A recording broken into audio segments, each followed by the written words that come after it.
Now, a little bit about me. I am an instructor with New Horizons, teaching cybersecurity.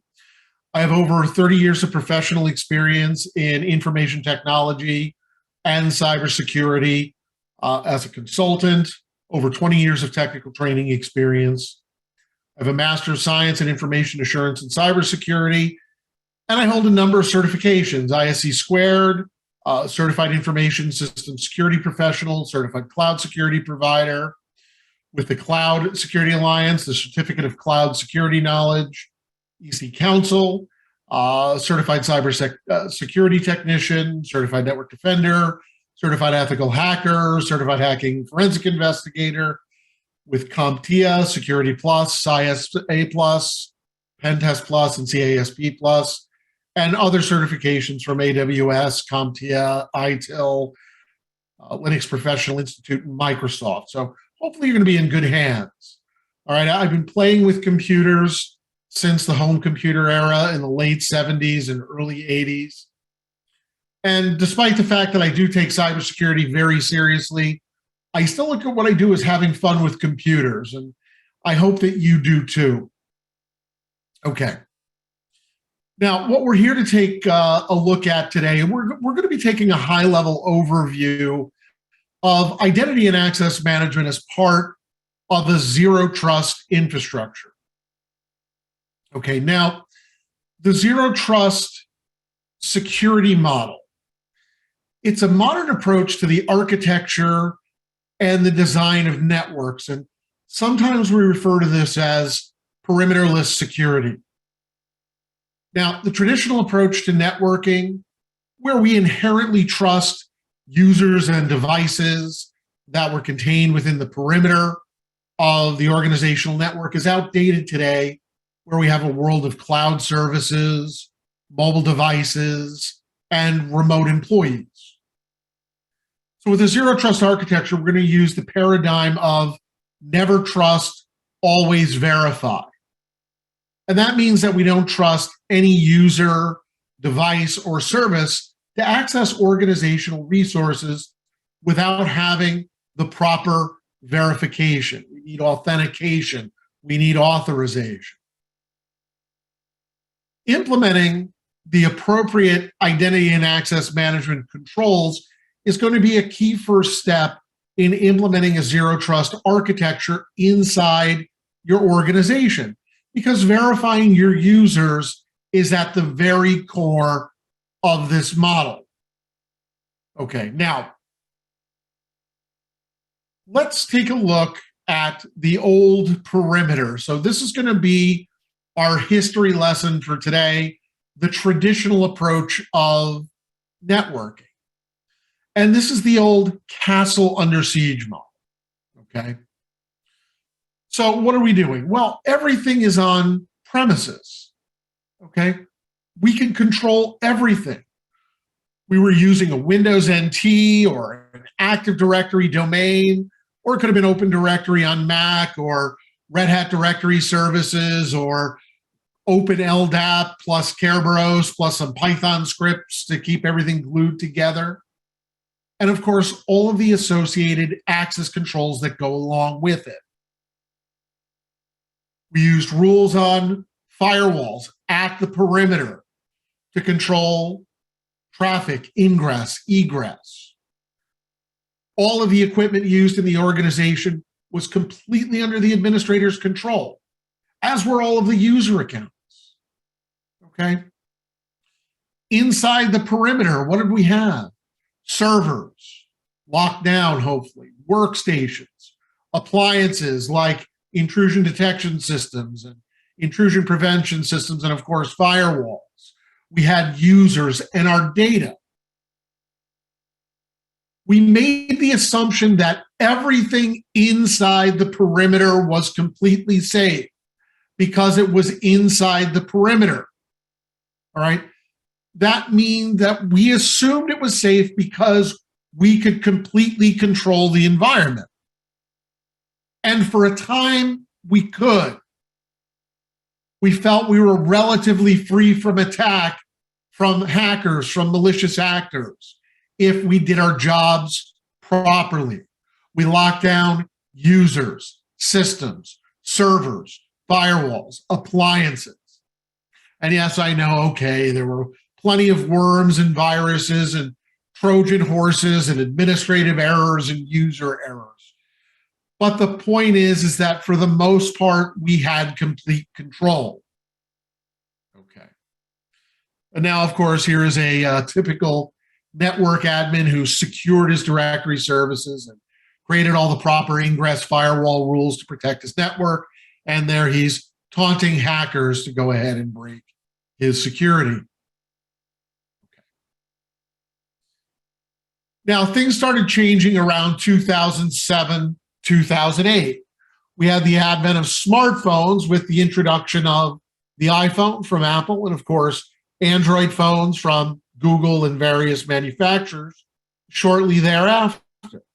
Then we had tablets, the iPad in 2010, and, well, Android tablets from a number of different vendors, even Windows tablets. And now laptops. Users want to use their own laptops. They want to use their own devices to access corporate organizational data.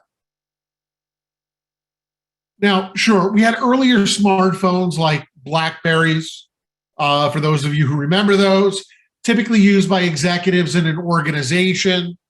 Those systems would be connected to an enterprise messaging service for email and other services like Domino or Exchange Server. But the point here is that everything was still under our control with that inside our perimeter. The explosion of smartphones running Android and iOS, and to a lesser extent for, well, a short period of time, Windows Mobile, that meant that users now had the means to access the corporate network if we allowed it, with devices that were outside the perimeter and or outside of our control. Okay. Now, the advent of mobile application management and mobile device management solutions certainly helps to reduce or mitigate some of the risks that are associated with the use of these devices. We want to use those tools, endpoint mobility management or endpoint management in general, as part of Zero Trust, okay? Mobile device management, mobile application management, and today's endpoint management solutions can provide a level of control that's close, but not quite close enough to our old perimeter.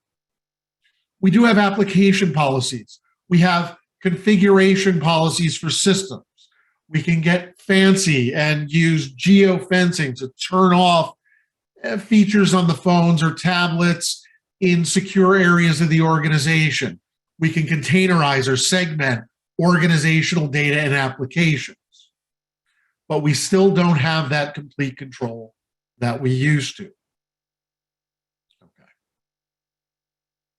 And then the explosion of the cloud. Okay.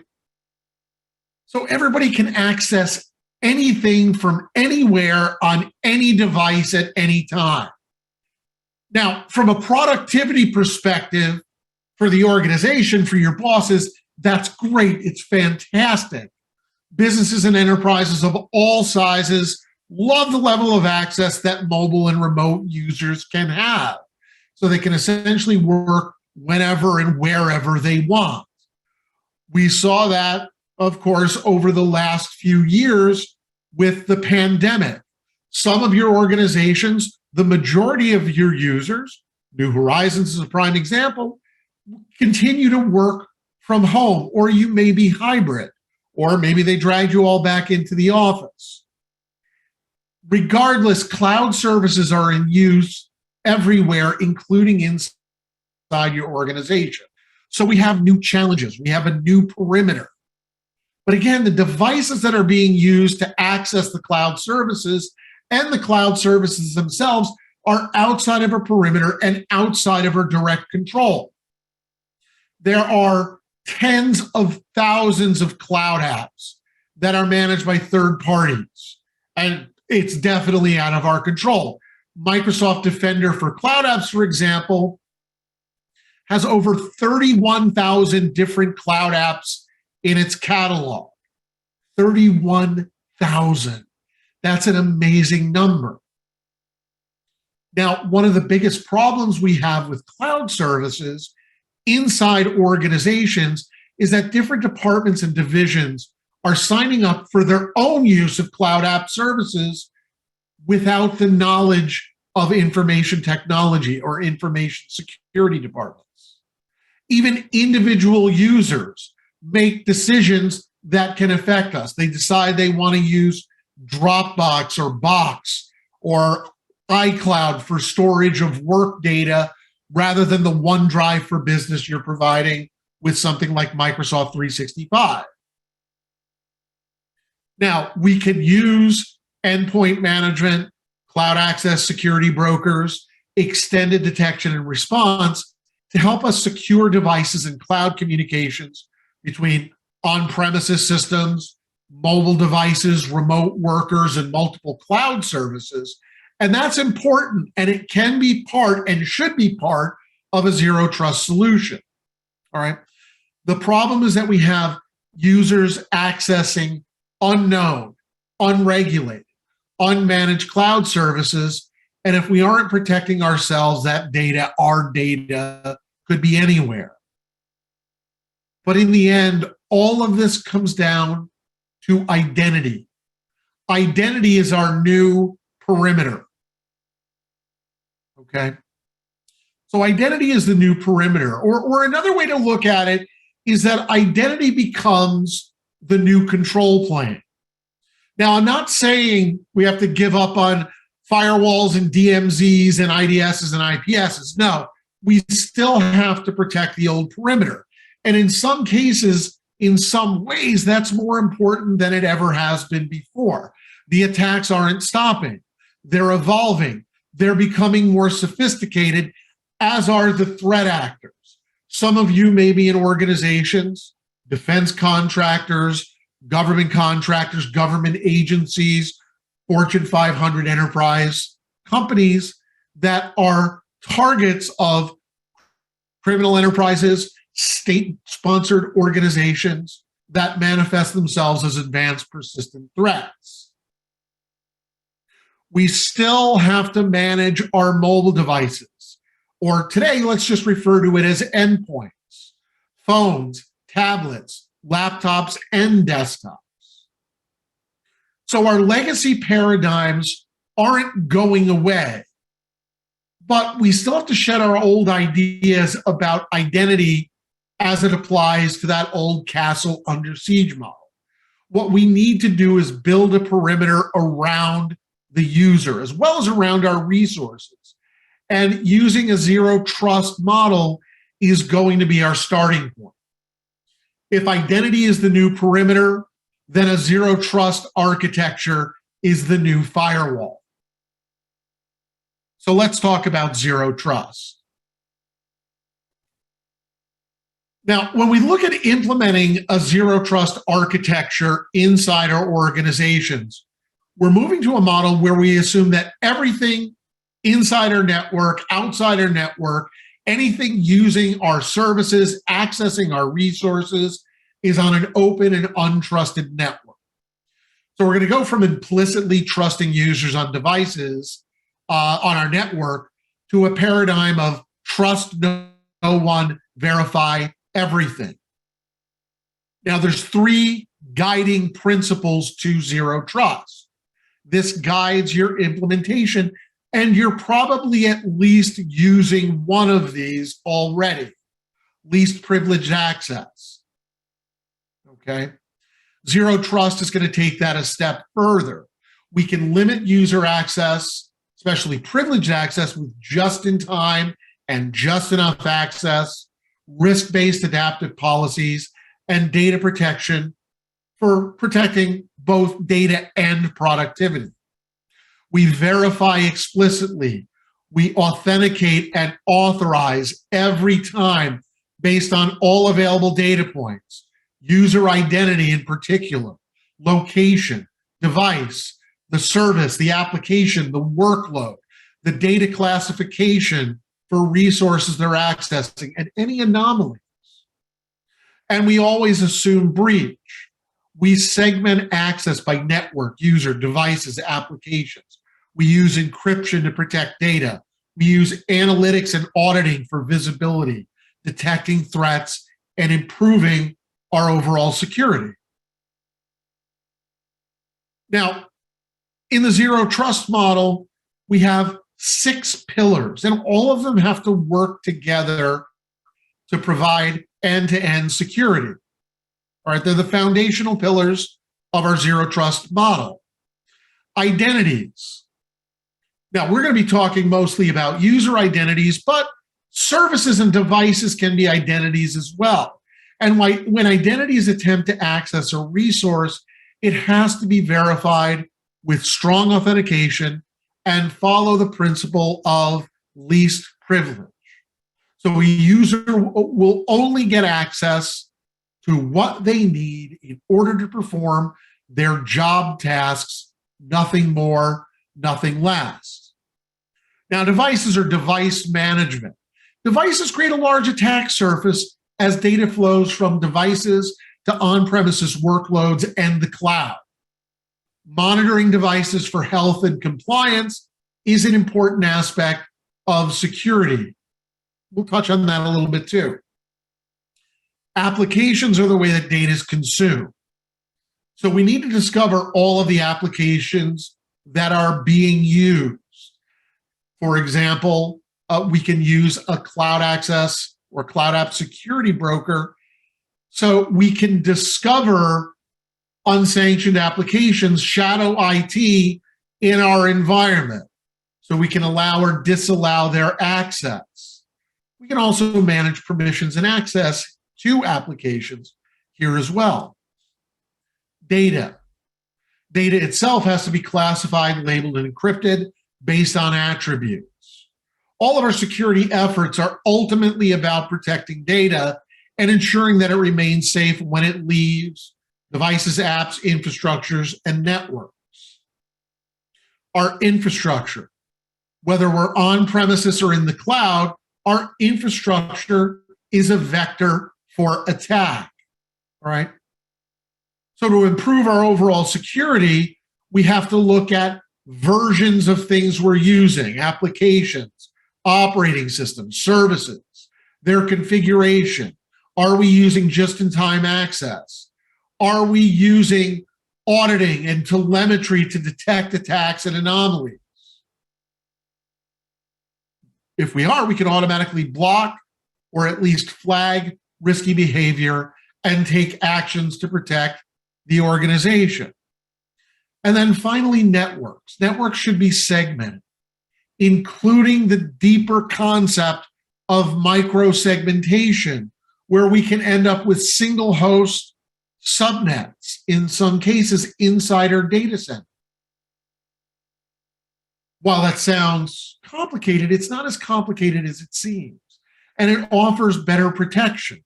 We also need to include encryption, monitoring, auditing, analytics, and threat protection for the networks themselves, whether this is on-premises IDS, IPS, or virtual machines performing the same function with our cloud VMs or virtual private clouds, or whether we're using a cloud service in and of itself.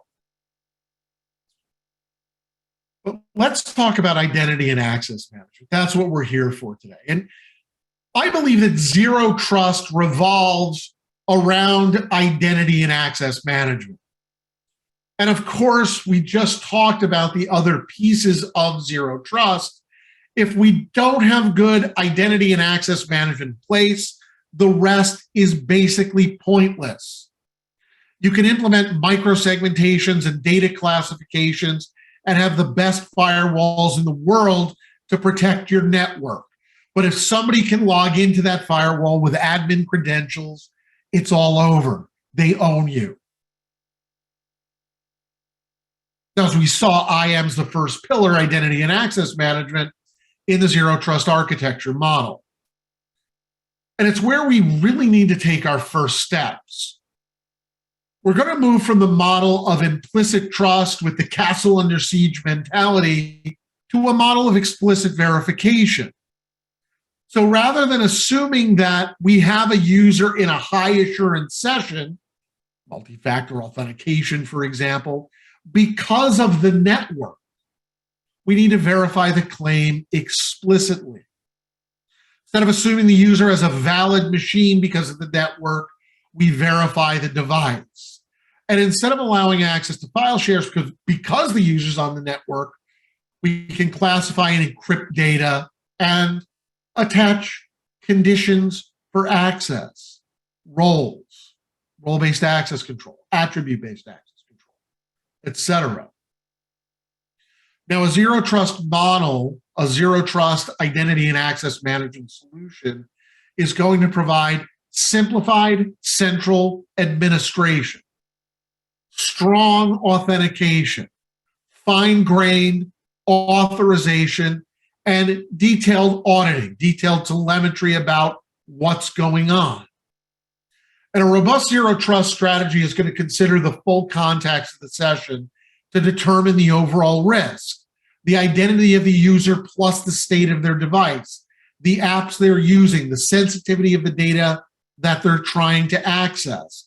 We can then apply holistic policies that define when to allow, when to block, when to restrict access, or even control it by requiring additional authentication challenges like multi-factor authentication, limiting functionality like downloads, applying compliance controls like a terms of use. So if a hacker's trying to gain access using stolen credentials on an unknown device, they're going to be blocked. Also, a verified user running a healthy device trying to access data they don't have permission to access will be blocked.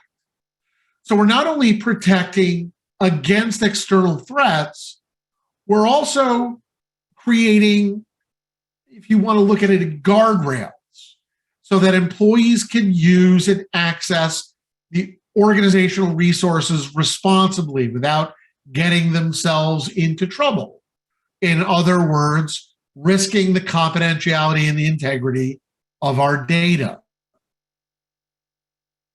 Now, what's your identity model? What are you using now?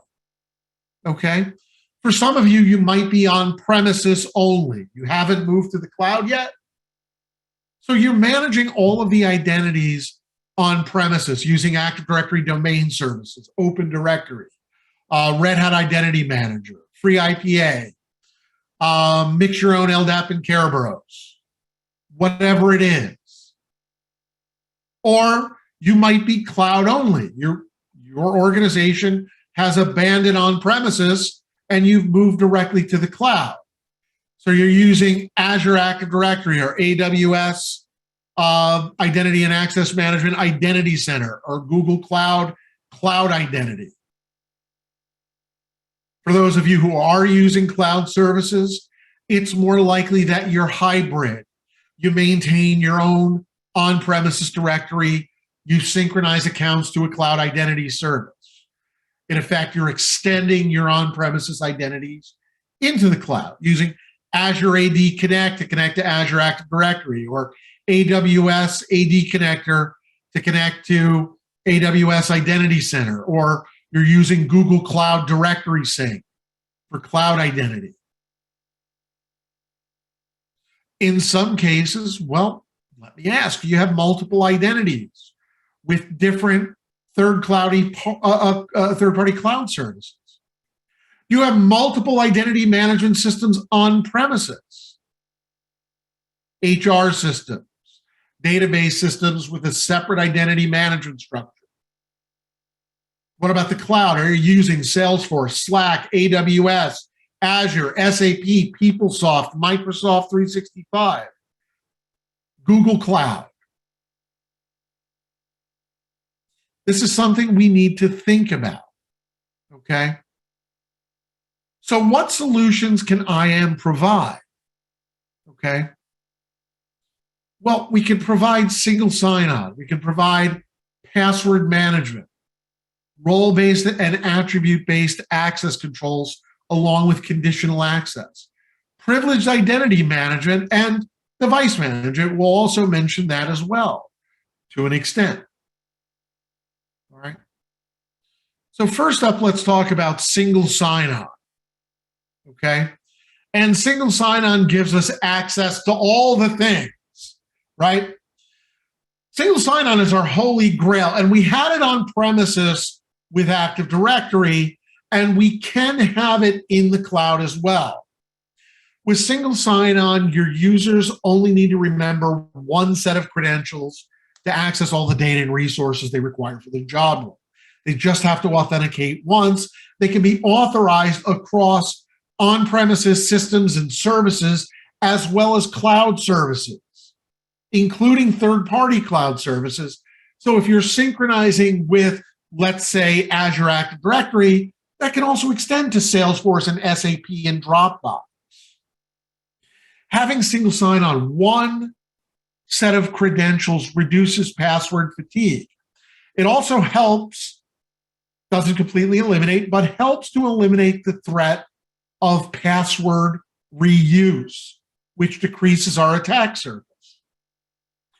From our perspective, single sign-on provides for the simplification of administrative processes, and that allows for easier control and administration of users, as well as for onboarding, auditing, and offboarding personnel. Simple user management can now be done through a single administrative interface if we have everything connected together. And depending on the implementation you're using, a lot of tasks can be automated. So if an HR person is dismissing an employee, that can be automated so their account is disabled in a directory service and replicated to cloud directories, etc. All right. Single sign-on solutions can also provide for centralized auditing. We don't necessarily need to audit across multiple platforms and cloud services, depending on the solution and depending on the cloud vendor APIs. I don't want to paint it's a perfect picture. So for a hybrid environment, this means synchronization from on-premises directories to cloud directories, AWS, Azure, Google Cloud, and connection with or federation with additional third-party cloud services. Now, cloud-only systems would eliminate the on-premises synchronization, but again, everything can still be managed from one location. Now, you've heard the statement before, and I'm going to say it again. Complexity is always the enemy of security.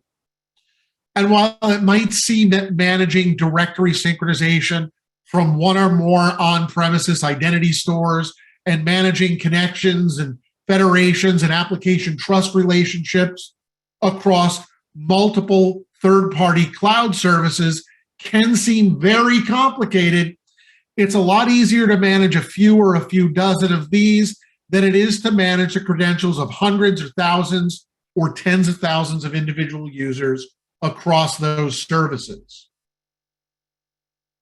So single sign-on in conjunction with the other solutions we're going to talk about here decreases the amount of administrative functions that we have to perform across multiple on-premises and cloud platforms with regard not only to identity, but also with access controls. So it's key to providing a secure identity and access management infrastructure for zero trust. So let's talk about credential management. Okay. 81% of breaches stem from stolen or weak credentials.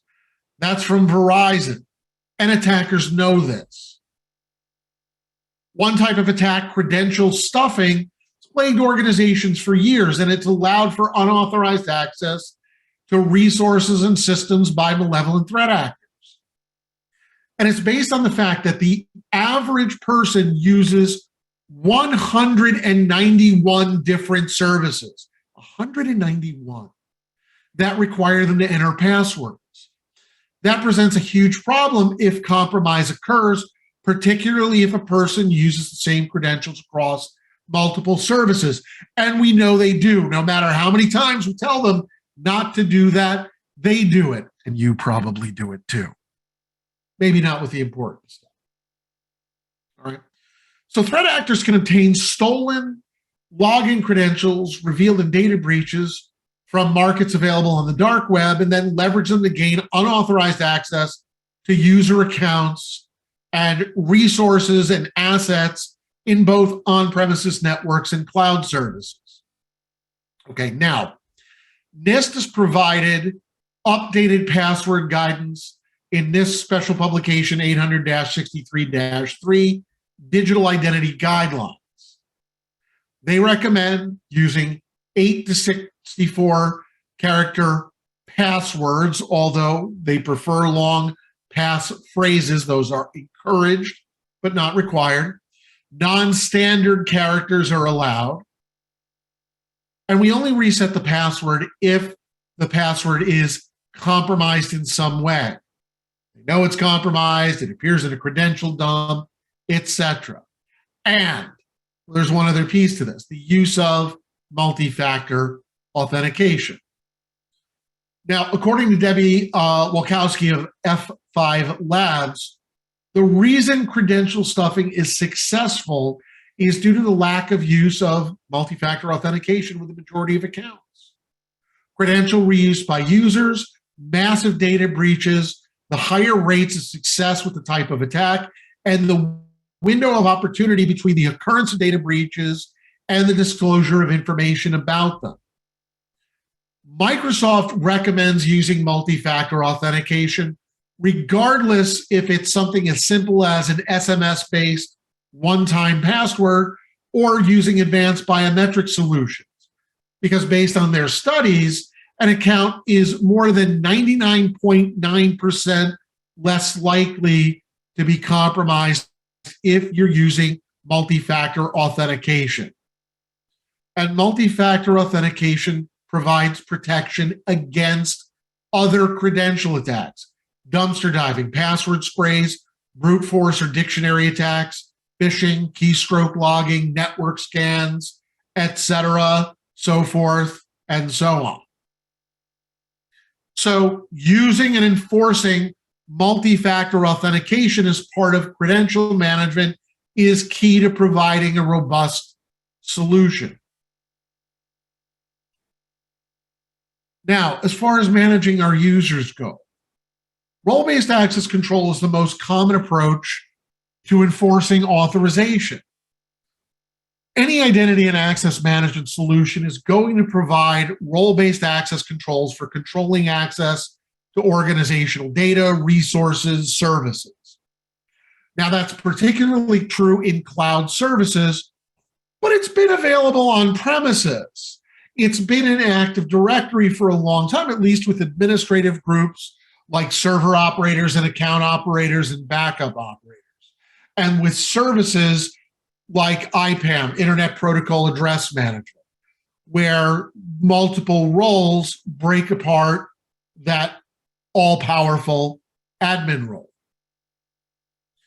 Now, roles go beyond the simple lumping together of users to assign groups, which is typically how we do it on premises. While we can group users into roles, it's better to assign them to groups and then the groups to the roles. The key takeaway is that we can use roles to define the activities that a particular user or group of users can perform. We enumerate the rights, we enumerate the permissions, we determine the level of access that entities have in order to access data, services, functions, and other organizational resources. So not only are we validating identity with single sign-on and multi-factor authentication and simplifying permissions management across organizational resources, we're extending the authorization scheme to provide fine-grained controls to leverage the principle of least privilege as well. And in conjunction with other things like labeling of data, classifications, discretionary access controls on data, we can provide need-to-know access as well, making role-based access controls a key component of our identity and access management zero trust solution. Now, we also have attribute-based access controls and conditional access. Now, attribute-based access controls moves us beyond the authorization controls that RBAC provides by implementing a rule-based or attribute-based access control model. We're basing it on rules and conditions.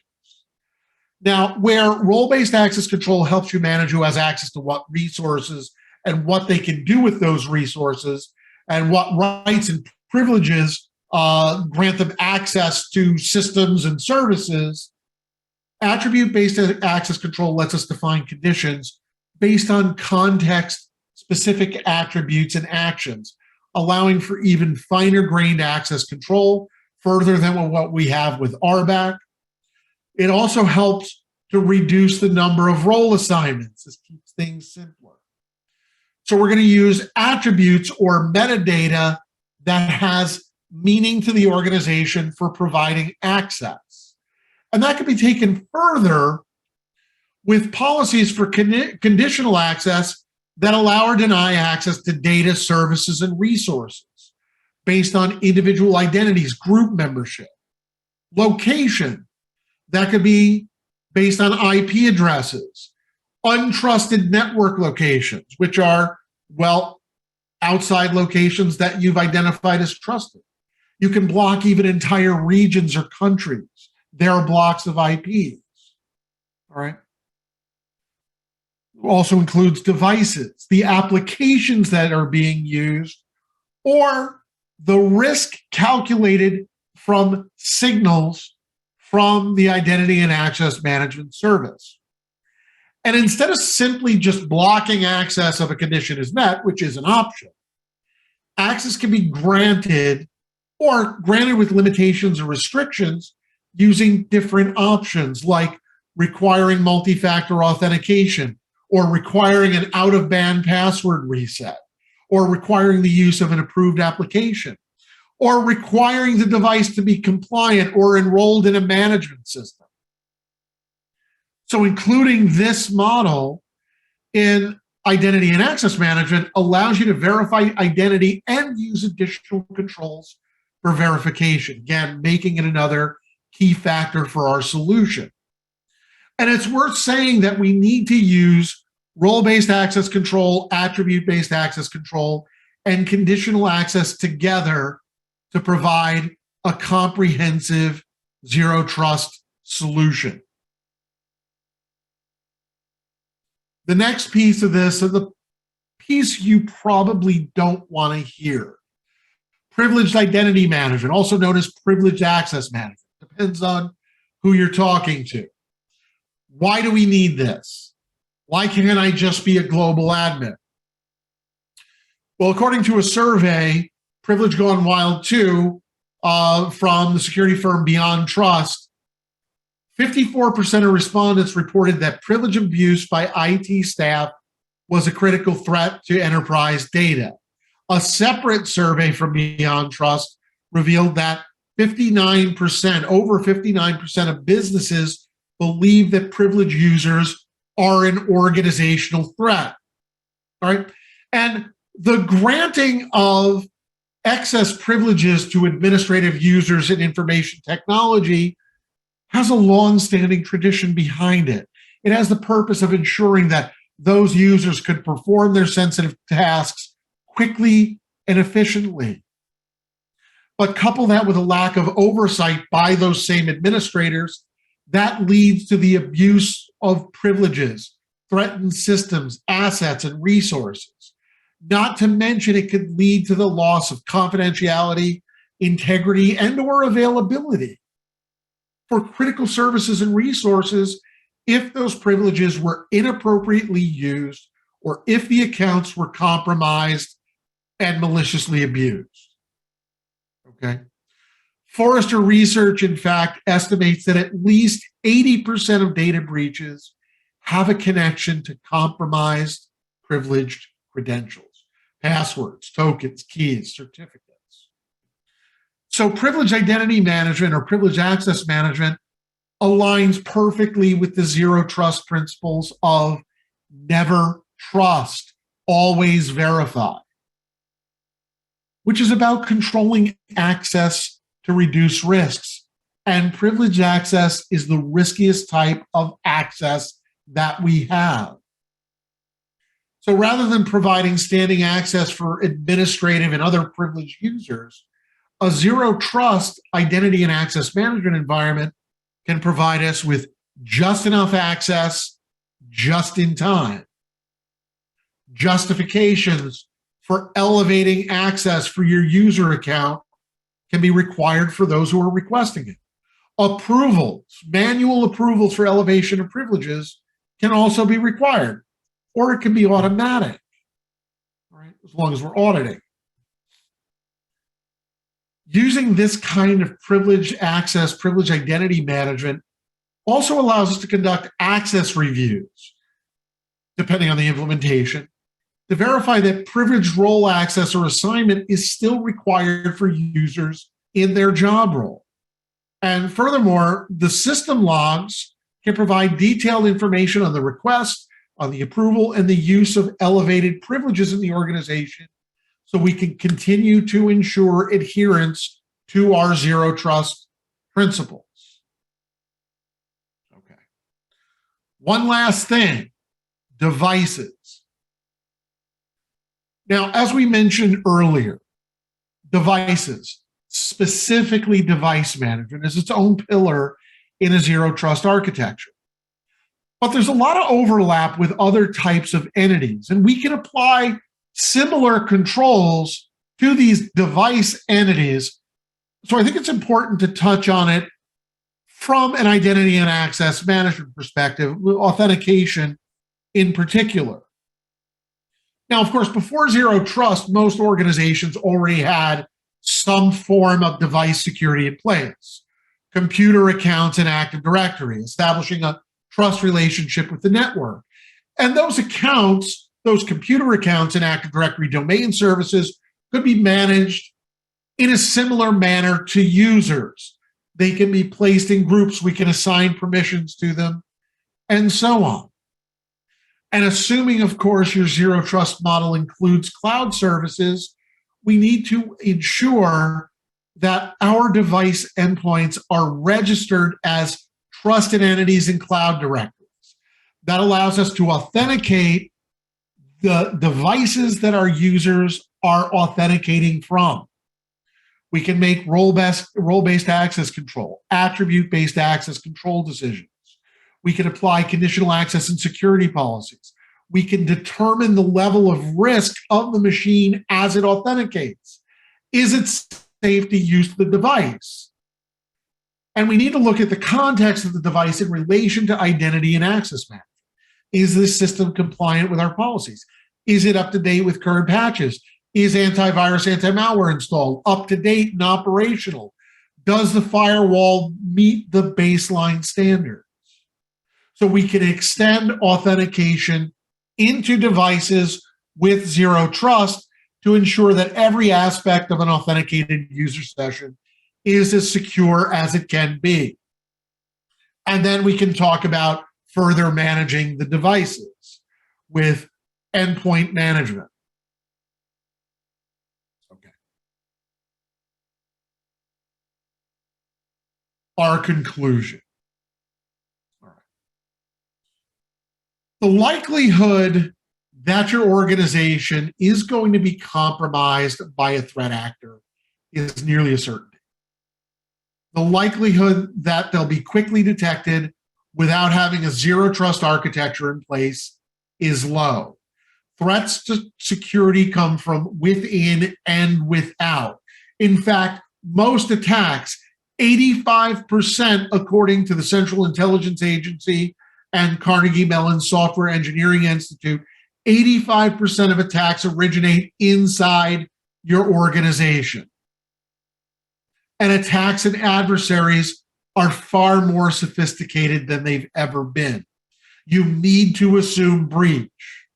And operating in a zero trust environment makes it more likely that you'll be able to detect new and novel attacks and threats more quickly, and it provides you with more options for remediation. So it's crucial that you implement a zero trust approach in order to offer the highest level of protection to your organization. Now, from my perspective, identity and access management is the cornerstone, the key to zero trust. All of the other pillars are important. I'm not saying that. Device management with mobile device management, mobile application management, enterprise mobility management, endpoint management policies, important. Application management, data management like labeling, classifications, data loss prevention, infrastructure management and monitoring, network management, particularly the use of microsegmentation. They're all important. And the reality is that you probably already have some of these features in place somewhere in your organization. But if you don't take proper care of identity and access management in your organization and across all of your on-premises and cloud-based infrastructure, you will never achieve a better security posture than you currently have. Period. End of discussion. And I sort of mentioned this already, but it's worth repeating again. Moving to a zero trust architecture, it can look like a daunting task from the outside, especially when you're looking at identity and access management. But you probably already have the pieces to the puzzle. And you need to think of it as simplifying administration of your users, your devices, your environments, your data, and other resources. From the inside, it's not as complex as it seems from the outside. And the bottom line is that a zero trust solution can protect your organization better than any of the old paradigms we still use. And is that all? Did I cover everything? No, of course not. First off, we're not prescribing anything here.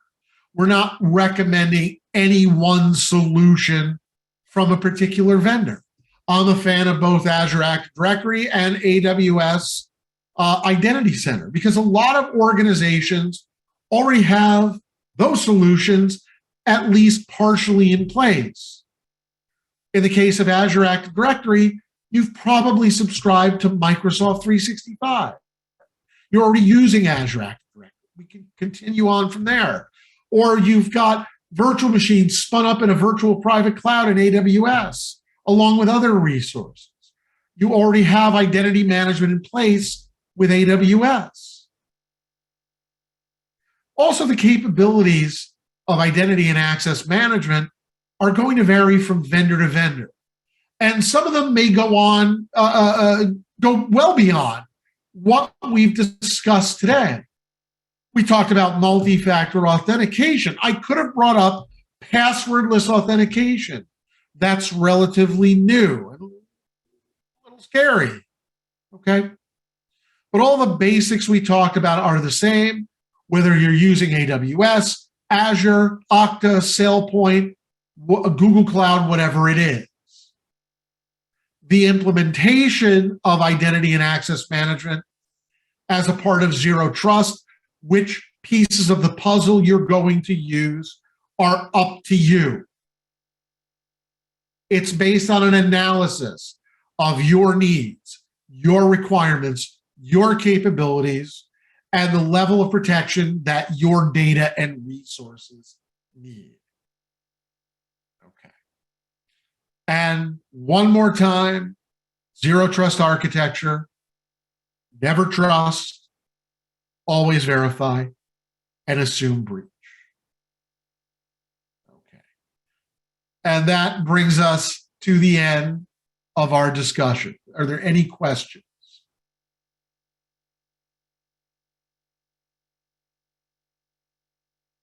Do we have any questions from the audience?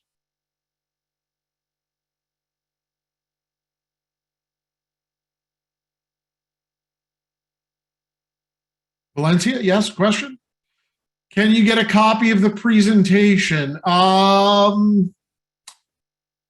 The video will be available as a recording. I don't know if that's available as a download. Are you looking for just the slides? If you'd like a copy of the presentation, pop me an email. I'm going to give you the email address, and you are welcome to contact me for that, and I will get it out to you.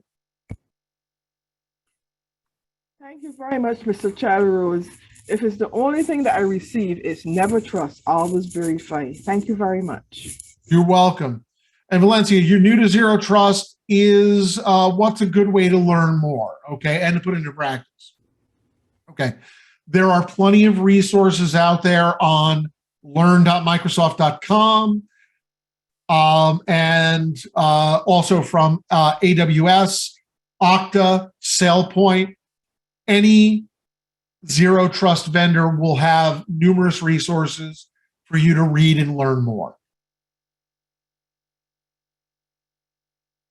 You're welcome. Okay. All right, I think that's it. I hope you enjoyed it.